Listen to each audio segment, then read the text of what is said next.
Hi, welcome to our calculus. Today's topic is sum and difference identities, problem type 1, degrees. So here we have a set of identities for sum and difference of angles. We have sine of the sum, cosine of the sum, tangent of the sum, and same thing for difference. Where do these identities come from? Well, they all come from the Pythagorean theorem. A squared plus b squared equal to c squared. Somehow hard to believe that all of these things come from that, but that is the case. That would be for separate lecture. Today we are just learning how to use these things. And for application, where do these things come from? You have to wait for your calculus and then the course so-called ordinary differential equations. You will see plenty of these. I also want to introduce you to another identity called reflection identities. This is a generalization of what you saw as odd and even identities. Let me go ahead and explain these because we are going to use them in the problems that we are going to come up. What kind of problems do we have in mind? Well, this is a table of famous angles. We are going to use them for problems as you see here. For example, we have find the exact value of cosine of 105. Now 105 is not in our table. 105 degrees is not our table, but it happens to be sum of two angles, 45 and 60. If an angle that you have is a sum or difference of two angles that you already know, then that is your lucky day and you can actually find trig functions of that angle. So that's the kind of questions we are going to look at. Is the sine of 15. Well, what is 15? 15 is not in our table, but it's a difference of two angles that are in our table. 45 minus 30 is 15, and if you wish, 60 minus 45 is 15. They all could be used to your advantage to get the answer, and so on. More problems here come up. 165. Now you have to think 165. How does that relate to the angles that you already know? What can you find two angles in this list of famous angles that if you add them or if you subtract them, you get 165? So you have to do a little bit of a trial and error, and you can answer it. For example, you say 65 is 120 plus 45 and so on. So my screen seems to be very sensitive. As soon as I move something, it just goes up. Sometimes you can also use reflection identities to your advantage to simplify the problem. If you have a bit of hard time finding out which two angles added or subtracted give you what you want, there is a second way of doing this through reflection identities. Let me explain it here. So we have three sets, one for cosine, one for sine, one for tangent. In each set, the angles that you see, the reference angles that you see, they are all equal. So all these yellow angles are equal to each other.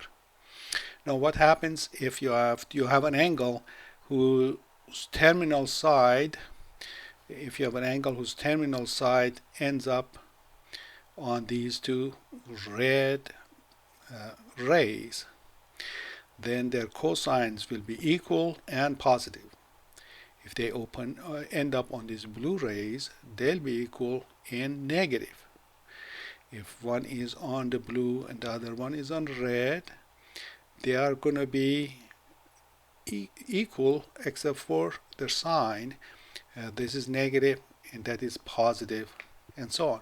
So let me just clarify by giving an example. Say I have, if I have, say I draw this the angle, I exaggerate a bit, 15, and I draw this one, assuming that this is 15, and this is 15, and also absolute value of this one is 15. Now remember that Well, this one is going to be 165, and if you want to draw some others like this one is going to be 195, etc. And if you wish, this one is going to be minus 15, and this one is going to be minus 165. Now, we said the reflection identities tell us that all these angles are related to each other. They're especially if you look at their cosine of minus 15 is just equal to cosine of 15. We already knew that from negative angle identities or even function property of cosine. However, we can push it further. 15 and 165. Cosine of 165 is negative of cosine of 15. Okay, so if you end up on, if your terminal side is here on the blue, then your cosine is a negative of what it would have been on the red, and so on. Same thing for sine, same thing for tangent. These properties could be used. Now let me go ahead and open up one quick example, and then we come back and explain these three cases more extensively. So we said here we have a table of famous angles from 0 to 180 degrees, and we have cosine, sine, and tangent of them. You want to write this thing by hand several times. Avoid printing it out or copy pasting it or anything of that sort. That's not going to be instructive. You want to get some muscle memory as to what these things are, what do they do, and so on. So let's go ahead and use them. So cosine of 105. So where do we start? We say 105. I can recognize this thing as 60 plus 45. So the angle we have is the sum of two well-known angles. So if I want cosine of 105, that's going to be cosine of 60 plus 45.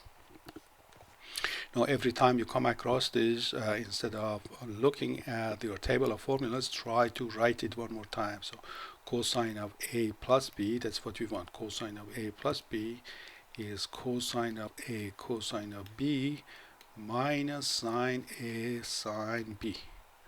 Okay, every time write it one more time and do this thing often enough until it becomes second nature. Perhaps it takes 50 times of writing, perhaps more, but don't give up. Continue doing this. So cosine of 60 plus 45 is cosine of 60 cosine of 45 minus sine 60 sine 45. Now remember what was cosine of 60? 1/2. Cosine of 45, radical 2 over 2. Sine of 60, radical 3 over 2. Sine of 45, radical 2 over 2. Denominator 2 times 2 is 4, and so is the case here. So I can make a denominator. Numerator is radical 2 minus radical 3 times radical 2 is best to write it as radical 6. So remember, radical A times radical B is just radical AB. So this is our cosine of 105.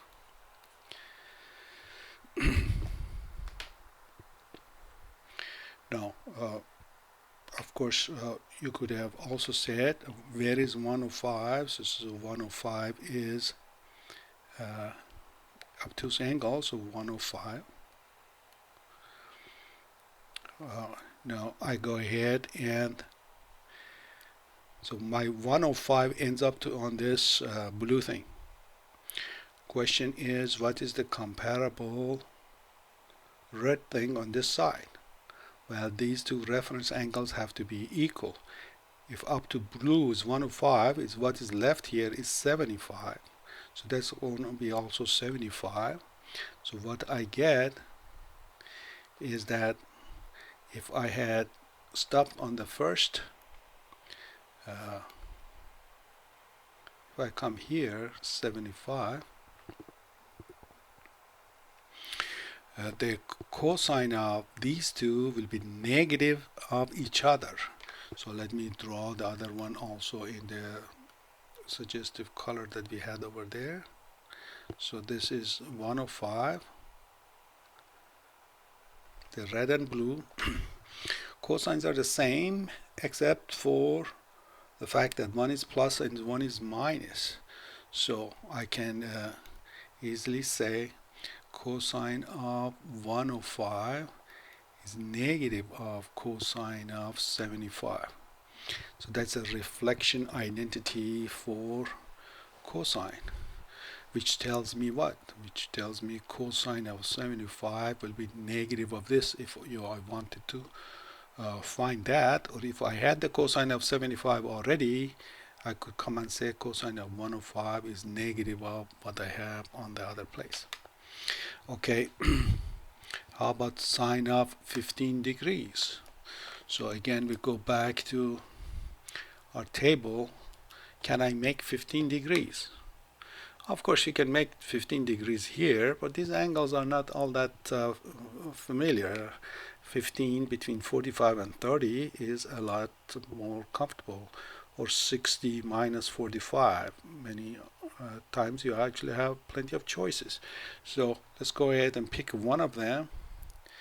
So I say 15 is 45 minus 30. So sine of 15 is sine of 45 minus 30. Now practice sine of A minus B. Try to memorize sine of A cosine of B minus cosine of A sine B. So I have sine of 45 minus 30 is sine of 45 cosine of 30 minus cosine of 45 sine of 30. Then we need to know these things from memory. Of course, sine of 45, cosine of 30, cosine of 45, sine of 30. 2 times 2 is 4. This 2 times is also 4 here. So I have radical 6 minus radical 2. That's same as sine of 15 degrees. Now, can you see why these two are opposite and negative of each other? I leave that to you to investigate. Cosine of 165. Cosine of 165. Well, let's see. What is the deal with 165 itself? So 165. You have again 165. Again, think about it as 120 plus 45 again. Why does it jump? 165 is 120 plus 120 plus 45. So 45, 120, and that's one way to go about it. Now, perhaps you don't feel comfortable using these obtuse angles. Well, they're just same. So long as you have this table, you're okay. Or if you want to convert it to acute angles, let's do it both ways. So 165, one way I say it's 120 plus 45. So I want to have cosine of 165. We remember that cosine of A plus B, cosine A cosine B minus sine A sine B.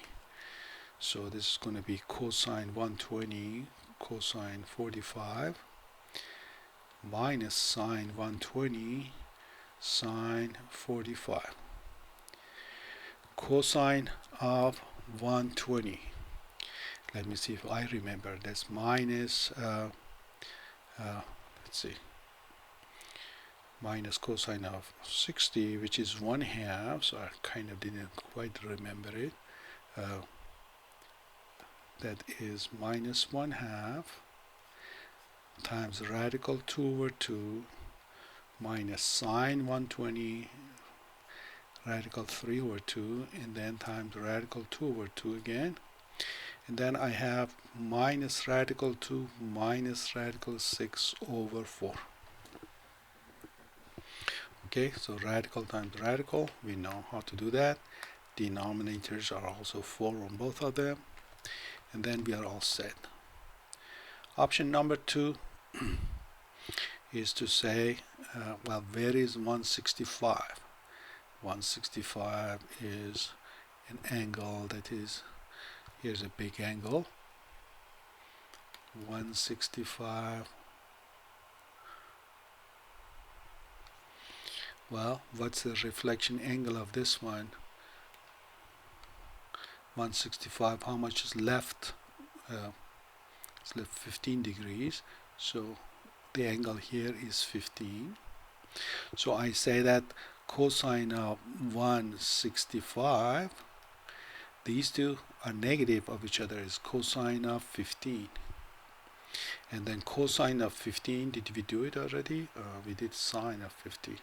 So then I can come and say cosine of, then I can say 15 is 45 minus 30. So cosine of 15 is cosine of 45 cosine of 30 plus sine of 45 sine of 30, and substitute. So that's going to be radical 2/2 radical 3/2 plus radical 2/2 times 1/2, and that boils down to radical 6 plus radical 2/4. So that is cosine of, this is cosine of 15. Now cosine of 165 is a negative of this. So cosine of 165 is a negative of cosine of 15. So it's negative of the entire quantity, radical 2/4. So this answer is same as what you see here. Slight rearrangement, but it's the same answer. So the meaning of the reflection identities became a bit more clear here. Tangent of 165. Okay, an example of tangent. We just did 165. You can use 120 plus 45, or you can apply the idea that we had here. So tangent formula is a bit more involved. It's the tangent of the two angles that you have over, so let's practice. Tangent of A plus B is tangent of A plus tangent of B over what? Over 1 minus tangent A tangent B. So where did we say this comes from? We said these are all coming from Pythagorean theorem, the famous Pythagorean theorem. They all come out of that. By careful application and some geometry, we come across these formulas and many others. So here we are writing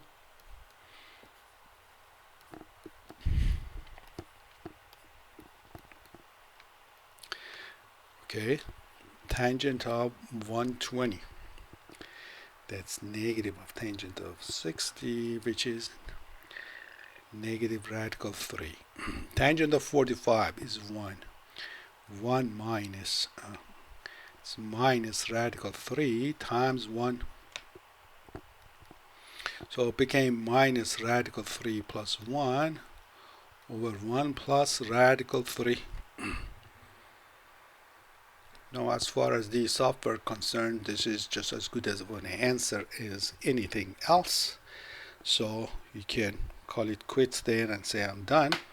But I advise you to try to go further. So if you're on an exam, you're short of time, you're not so sure, you stop there. But for your own edification, you want to go a little bit further. How do you go a little bit further? Say, well, let me do rationalization to make this thing look prettier. Well, how do you make things prettier? You multiply by the conjugate. What's the conjugate of denominator? 1 minus radical 3 or radical 3 minus 1. Either way is fine. So I multiplied. So these two are called conjugate. What's the deal with the conjugate? If you have a sum times difference, they get squared individually, and that helps you get rid of radicals. So 1 times 1 is 1 squared, which is just 1. Radical 3 times radical 3 is radical 3 squared, which is just 3. Numerator, if you pay attention, we have actually another identity, that's a minus b squared. Both of them are 1 minus radical 3. But if you didn't pay attention to that, no loss, you just go ahead, multiply. You say 1 times 1, radical 3 times radical 3, that's plus 3. 1 times minus radical 3, and then another 1. So it becomes 4 minus 2 radical 3 over minus 2. How do we simplify? Well, carefully. Factor first, then simplify. Otherwise, you are going to make a mistake. Now, dividing by minus is going to make minus 2 plus radical 3. Now, wouldn't you say that is a lot prettier than this one? We say simplify. That's an open-ended question. Simplify, explore if you can make it look shorter and smaller. So if you are going to transmit information like this, it takes more time or it takes more chalk to write it than it does for this one. And so on. 105. 105, didn't we do 105? Oh, we had done cosine of 105. This is sine of 105. So again, 105 is 60 plus 45. Or other options, you have 60 plus 45, and then we remember sine of a plus b. We say this is sine of a cosine b plus cosine a sine b. So sine of 60 plus 45, sine of first, cosine of 45, cosine of first, sine of the second. So that is the little memorization. So sine of 60, radical 3 over 2, sine of 45, radical 2 over 2, cosine of 60, 1/2, sine of 45. So we keep seeing these numbers over and over again.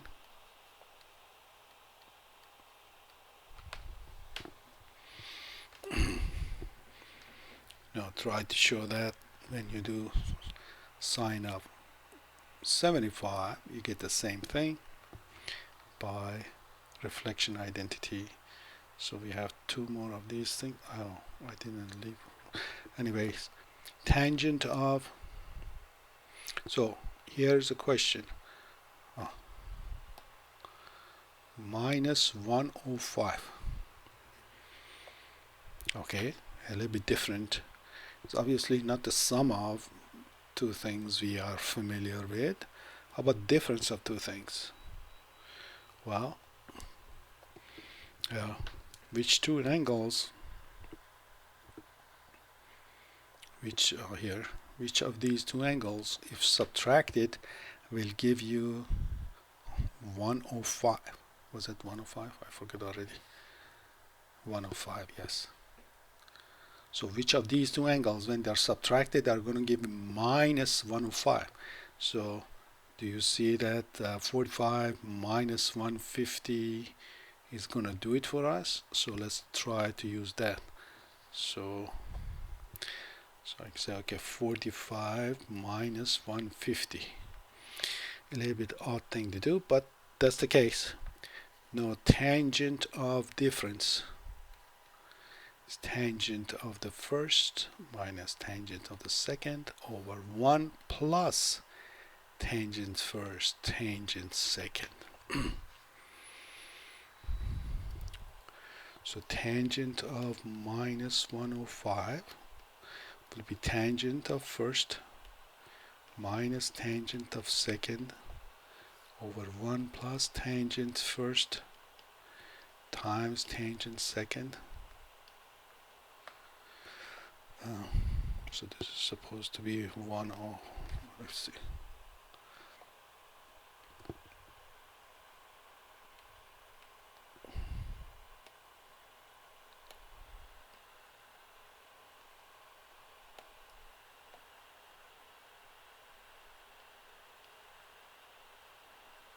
Well, tangent of 45 is easy. Tangent of 150. That's a supplement to 30. Tangent of 30 is radical 3 over 3. And this is going to be minus radical 3 over 3. Is my memory working? Let's go check. Tangent of 150. Tangent of 150 is minus radical 3 over 3. So here is easy. 1 plus 1 times this quantity. So I have 1 plus radical 3 over 3 over 1 minus radical 3 over 3. Again, same issue as last time. If you are on a test or such and it's not asking you to simplify, well, if you don't want to volunteer, it's fine, you don't. But for your own future, you do want to do this thing. So up to here, you're good. How do I clean up? Say, first multiply by common denominator so that the quantities are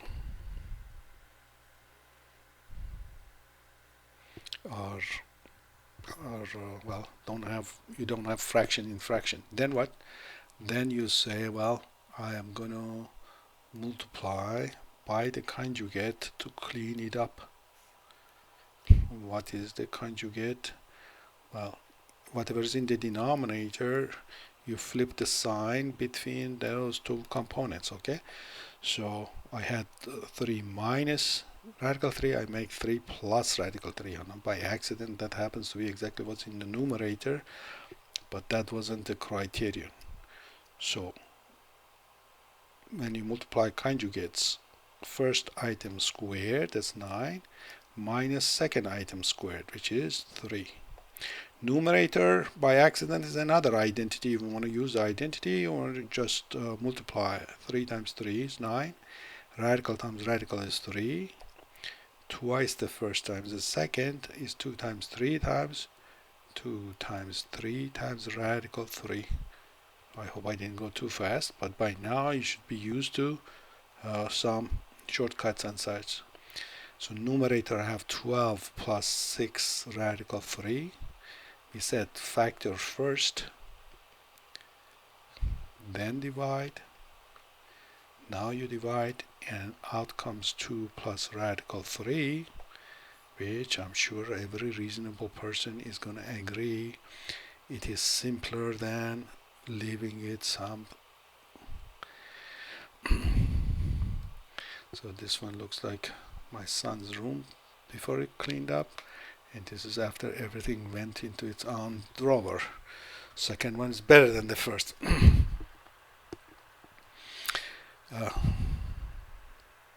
Okay, sine of minus 105. Can we apply a bit of a shortcut here, or okay, so we can go reinvent the wheel and do this thing all over again. Anything faster?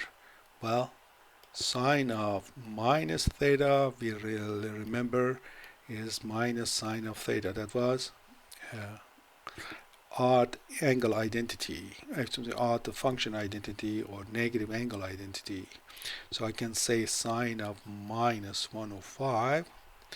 So I can do exactly like what I did here and apply exact same set of ideas, just saying, well, how about something a little bit different? Minus sine of 105. Well, I'm just being a bit economical. I already did sine of 105. This is negative of that. So I quickly can say minus radical 6 plus radical 2 over 4, or be my guest as writing minus 105 as what was it, 45 minus 150, 45 minus 150, and take that to the conclusion. So I guess I had enough of these, and I hope you came along. And so let's remember what happened. We have these sets of identities. For some are different, they come from Pythagorean theorem. We have reflection identities that are generalization of what we had with odd even identities. So if I have an angle that ends up in red, another angle that ends up in blue, these are the terminal sides. If I'm calculating the sine of one is negative of the sine of the other one. If they both end up two reds, they are identical signs. If they end up on blues, they are identical signs. If one is red and one is blue, their signs is have opposite. One is plus and the other one is minus. In the tangent, if two angles end up on these two blue rays, their tangents are equal and negative. They end up on the red, their tangents are equal and positive. One is on the red, one is on the blue. Their tangents, as far as the number concerned, are equal, but one is positive, one is negative. So plenty of identities come out of these as a generalization of odd even. We learned how to handle this particular table, specialize them by adding and subtracting these angles to make different new sets of angles. So if you want to write them on unit circle, now you have a lot more angles than you had before. Okay, until next time, good luck and God bless.